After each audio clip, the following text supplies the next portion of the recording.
Es momento de la primera entrevista del día. Hoy vamos a hablar sobre el análisis del perfil y tendencias del elector peruano a 40 días de las elecciones generales 2021.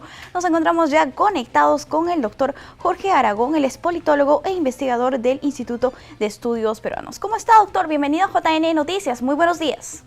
Muy buenos días, ¿cómo están? Mucho gusto. Muy bien, muchas gracias, doctor, por acompañarnos aquí. Y hoy vamos a hablar sobre el perfil del elector y en un primer momento nos gustaría que nos comente cuáles son las características del elector peruano. Bueno, lo que habíamos estado viendo en los últimos años es un perfil que coincidía bastante bien con el tipo de partidos políticos que tenemos, ¿no? Entonces, si son partidos políticos que no tienen, digamos, un programa muy claro, muy sostenido en el tiempo, pues teníamos también electores que digamos, iban cambiando de un partido a otro de elección en elección y teníamos, digamos, diferentes actitudes, ¿no es cierto? Teníamos un grupo de electores que se interesaba un poco más por los temas electorales y teníamos un buen número de electores que también decidían a última hora, en los últimos días, quién podría ser el candidato que mejor lo represente. Entonces, había mucha volatilidad a nivel del elector peruano, como la había también en los partidos políticos que han estado compitiendo en los últimos años. Bien, como ya habíamos hablado previamente en otra entrevista, mencionábamos que el elector peruano era heterogéneo, ¿no? Que habían diferentes tipos de electores en nuestro país. Ustedes han realizado un estudio en el año 2016 en el que se afirmó que el 40% de electores peruanos deciden su voto días antes de la elección y 22% el mismo día. Después de 5 años, otra vez en elecciones generales, ¿se puede apreciar el mismo perfil, doctor? Yo creyera que sí, todavía, digamos, un poco, podría ser incluso un poco más pronunciado, ¿no? Por las características de esta campaña electoral, ¿no? Una campaña electoral de donde no hay, pues, más allá de los medios y los medios de comunicación y las redes, es muy escaso, digamos, el contacto que pueden tener los candidatos con sus electores. Y además porque creo que estamos con la cabeza en varios sitios, ¿no? Estamos pensando en la pandemia, estamos pensando en temas de empleo. Entonces yo creyera que sí, que las tendencias podrían haberse todavía incluso intensificado. Y yo creo que eso registra un poco las encuestas de opinión de los últimos días, ¿no? Donde tienes un porcentaje grande que te dice que no sabe o que no va a votar por ninguno de esos candidatos, que todavía ronda alrededor del 30% del electorado.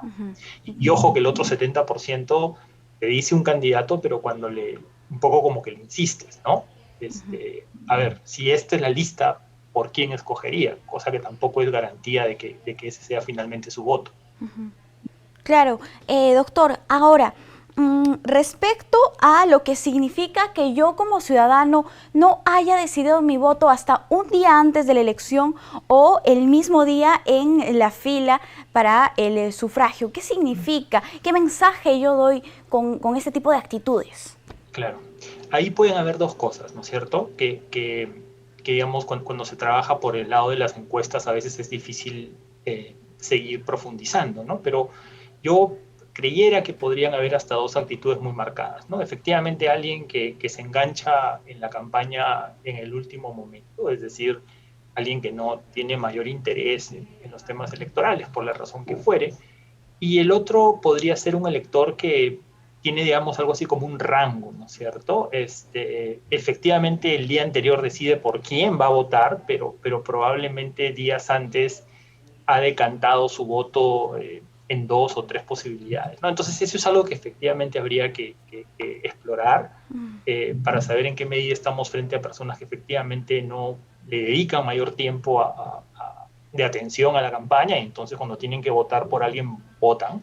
O más bien tenemos electores que no saben por quién van a votar, pero tienen un margen de elección que se ha reducido durante la campaña. Bien, ahora respecto a los temas que le interesan hoy al ciudadano, al elector, ¿cuáles son esos aspectos que está buscando de repente en sus candidatos a la presidencia, al Congreso de la República? Esa es una pregunta súper interesante, ¿no? Yo creo que es una pregunta bien importante. Yo creo que podríamos asumir que los temas que interesan son los temas de siempre, ¿no? O sea, yo creo que hay preocupación por temas de condiciones económicas, empleo, estabilidad económica, seguridad, temas de salud en este contexto, ¿no? y a eso se le pueden sumar otras cosas, ¿no? El tema es que yo creo que como los candidatos no logran distinguirse muy bien unos de otros en esos temas, ¿no es cierto? Y parece que todos tuvieran, la mayoría de ellos tuviera, digamos, como un discurso muy bien estándar, ¿no? En esos temas, yo creo que eso es lo que hace difícil que los electores puedan identificarse con algunas candidaturas, ¿no? Entonces, todas las candidaturas incorporan el tema de la epidemia, de la salud, pero ninguna se distingue por una posición muy clara sobre cómo va a taclear el problema, y eso es lo que creo que hace complicado que este tipo de preocupaciones vayan como decantando en una candidatura en particular. Bien, ahora, doctor, al 22 de septiembre del año 2020 usted expresaba su preocupación sobre la oferta de candidatos que iban a poner las organizaciones políticas en estas elecciones. Si hacemos una observación de manera general, ¿cómo usted la calificaría? ¿Cuál es su lectura?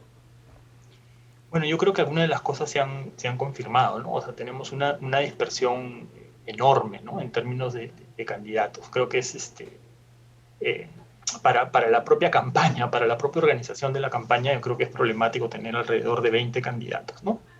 Eso se expresa pues en la fragmentación en este minuto que existe en términos de qué porcentaje de cada uno de estos candidatos representa, ¿no? Ahora, esto se va a traducir también, digamos, al Congreso, ¿no? Entonces, va a ser un Congreso fuertemente, no sé, pues, plural en un sentido, pero fragmentado en el otro, ¿no? Y a mí lo que me preocupa, digamos, ya en las últimas semanas, ¿no? Digamos, tenemos algo así como 8 o 6 candidatos que tienen, digamos, cierto peso político, ¿no? ¿Qué va a pasar con los que pierdan, ¿no? Ojalá que no se repita el fenómeno Keiko de la elección pasada, es decir, tú pierdes la elección y te dedicas a, no sé, pues a desestabilizar el sistema político con tus congresistas en el Congreso, ¿no? Entonces, esa es una primera preocupación, ¿no? La cantidad y la manera como se van a comportar, sobre todo los que no ganen, ¿no? Y lo segundo, que siempre es difícil de hacer un comentario sobre eso, que tiene que ver en términos de qué personas finalmente van a llegar al Congreso. Yo me temo que en esta vez también lo que hay es varias personas que tienen más bien poca experiencia política, y entonces desde ese punto de vista no me parece que el Congreso necesariamente puede terminar conformado por personas que puedan asumir mejor la función de congresistas.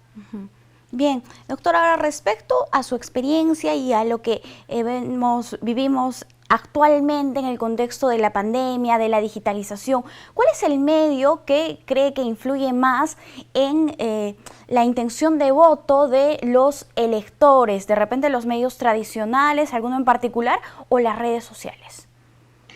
A ver, ahí hay dos cosas, yo creo, algo así como cantidad y calidad, para ponerlo de alguna manera, ¿no? Yo creo que a ver, en muchos aspectos hemos llegado a una situación de diversidad, ¿no? Entonces, yo creo que los canales de señal abierta, la franja electoral, juega, digamos, un papel. Creo que los medios impresos también pueden jugar cierto papel. Creo que las redes también pueden jugar cierto papel. Entonces, en ese sentido, me parece que hay, digamos, como múltiples posibilidades para de alguna manera que los candidatos y las organizaciones políticas puedan transmitir un mensaje, ¿no? Ahora, ninguno es, me parece, ¿no es cierto?, determinante al grado más fundamental, es decir, todo, digamos, se compensan unos con otros, ¿no?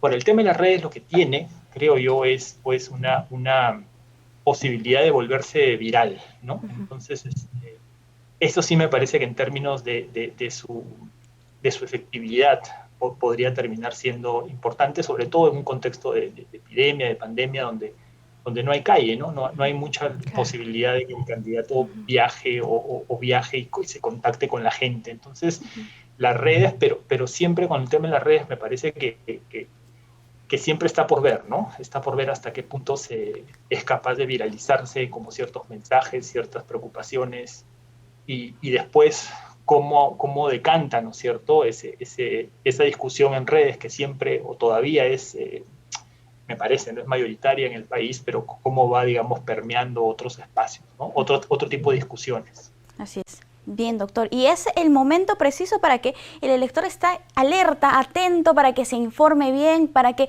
vea diferentes medios, diferentes espacios y redes sociales. No solamente se centre uno, sino contraste la información. Bien, doctor, nosotros estamos muy agradecidos con usted por acompañarnos aquí en JN Noticias. Será hasta una próxima oportunidad. Hasta luego, muchas gracias. Cuídese, gracias, doctor. Amigos, Chao, nosotros cuídense. vamos a hacer una pausa y volvemos. No se muevan.